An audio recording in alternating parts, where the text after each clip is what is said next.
وعلیکم السلام ورحمۃ اللہ وبرکاتہ.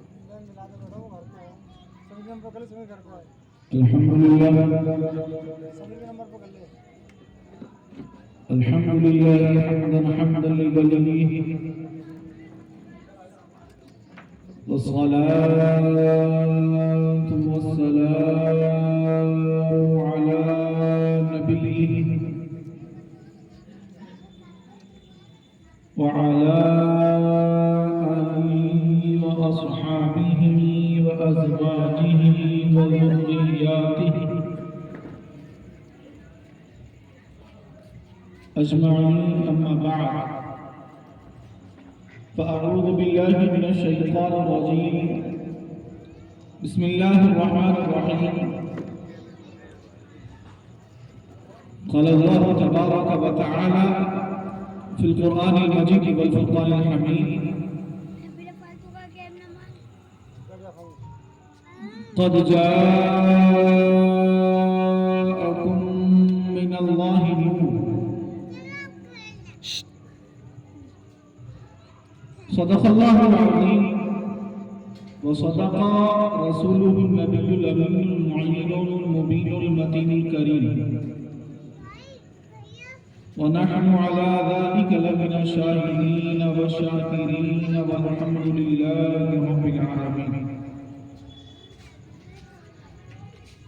ایک مرتبہ درود پاک پڑھیں. اللہ رب اللهم محمد صل صلی على اللہ علیہ سيدنا وسلم. مولانا محمد وبارك وسلم. نحن عباد محمد صلی اللہ علیہ وسلم صلى الله تعالى عليه وعلى آله وصحبه وبارك وسلم.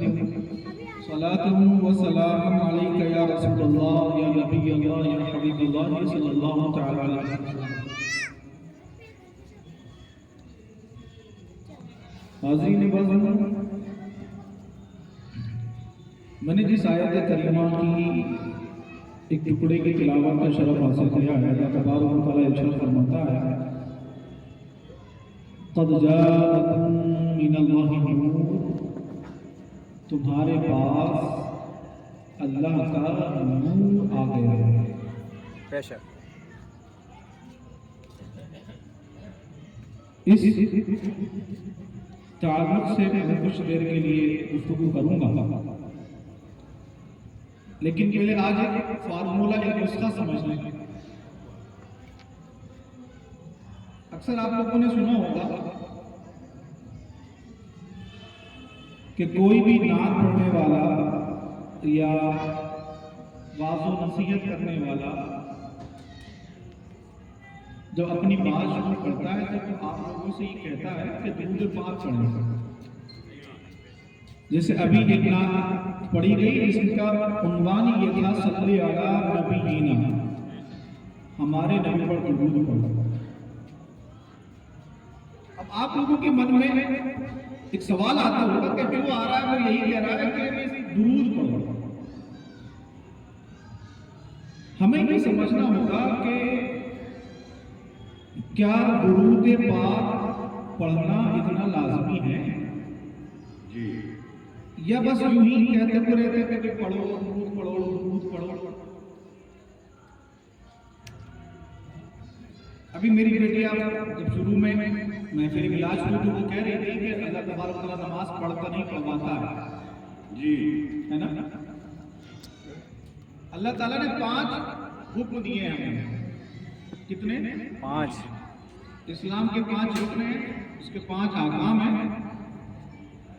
نمبر 1 نماز. اللہ کو ایک ماننا ہے نا. نمبر 2 نماز پڑھنا. نمبر 3 رمضان کے روزے رکھنا. نمبر 4 پیسہ کوڑی ہے تو پھر زکات دینا. صحیح بات. اور آخری جس کو ہمارے یہاں سب سے اہم مانا جاتا ہے حج. وہ ہے حج. یہ کب ہے؟ جب پیسہ ضرورت سے زیادہ ہوتا تب حج فرض ہے، اس سے پہلے نہیں ہے نا. میں اب آپ کو بڑے دعوے کے ساتھ یہ بات سمجھانا چاہتا ہوں کہ پورے قرآن پاک میں الحمد کی حمزہ سے لے کر والناس کی سین تک کہیں سے کہیں تک پڑھ لو. آپ کو یہ بات قرآن کریم کی کسی بھی آیت میں نہ تو صراحتاً ملے گی، نہ کنایتاً ملے گی، نہ اشارتاً ملے گی. کون سی بات؟ وہ بات یہ ہے کہ میں نماز پڑھتا ہوں تو تم بھی نماز پڑھو. یہ بات کہیں نہیں ملی. میں رمضان کے روزے رکھتا ہوں تو تم بھی رمضان کے روزے رکھو. یہ بات آپ کو کہیں نہیں ملے گی. پوری دنیا اسلام میں کوئی نہیں دکھا سکتا. میں زکات دیتا ہوں تو تم بھی دو. میں حج کرتا ہوں تو تم بھی حج کرو. یہ بات پورے قرآن پاک کی بات کر رہا ہوں. 300 پارے کی بات کر رہا ہوں میں. آپ کو کہیں یہ بات نہیں ملے. نماز پڑھنا، روزہ رکھنا، زکات دینا، حج کرنا، یہ سب اللہ کی عبادت ہے. کیا ہے؟ عبادت. اللہ کی عبادت. اللہ کی عبادت ہے. اور اس عبادت میں اللہ تبارک و تعالیٰ نے اصول و ضوابط بنائے ہیں، رولز اینڈ ریگولیشنز بنایا ہے. کیا مطلب؟ مطلب یہ ہے ایسا نہیں ہو سکتا کہ آپ فجر کی نماز ظہر میں پڑھ لو. نہیں ہو سکتا. ایسا نہیں ہو سکتا. ظہر کی فجر میں پڑھ لو. ایسا نہیں ہوتا ہے نا. وقت فکس ہے. فجر میں فجر پڑھنی ہے، ظہر میں ظہر پڑھنی ہے، عصر میں عصر پڑھنی ہے، مغرب میں مغرب پڑھنی ہے، عشاء میں عشاء پڑھنی ہے نا. یہ تو وقت کی بات ہوئی. ایسا بھی نہیں ہے کہ جیسے چاہو ویسے پڑھ لو. صحیح بات. وضو ہے تب بھی پڑھ لو، نہیں ہے تب بھی پڑھ لو. ایسا نہیں ہے. بدن پاک ہے تب بھی پڑھو، نہیں ہے تب بھی پڑھو. ایسا نہیں ہے. بدن پہ جو کپڑا ڈالا ہے وہ پاک ہے تب بھی پڑھو، نہیں ہے تب بھی پڑھو. ایسے بھی بات نہیں ہے. اگر نماز پڑھنی ہے تو اللہ نے اصول و ضوابط بنائے. اللہ نے وقت فکس کر دیا. نماز پڑھنی ہے پاک ہو کر آئیے. نماز پڑھنی ہے وضو کر کے آئیے. اب وضو میں کیا؟ چہرہ دھوئیے ہے نا، کونوں سمیت ہاتھ دھوئیے، چوتھائی سر کا مسح کیجیے، پھر ٹخنوں سمیت پیر دھوئیے. جی تو نماز ہوگی. نہیں میں خالی منہ دھو لوں گا، ہاتھ دھو لوں گا، پیر دھو لوں گا، سر کا مسح نہیں کروں گا تو نماز نہیں ہوگی. جی صحیح. کیا مطلب؟ اللہ تبارک و تعالیٰ نے جو عبادتیں فرض کی ہیں ان کے اصول و ضوابط ہیں. وہ اگر اصول و ضوابط کے ساتھ کی جاتی ہے تو عبادت ہوا کرتی ہے.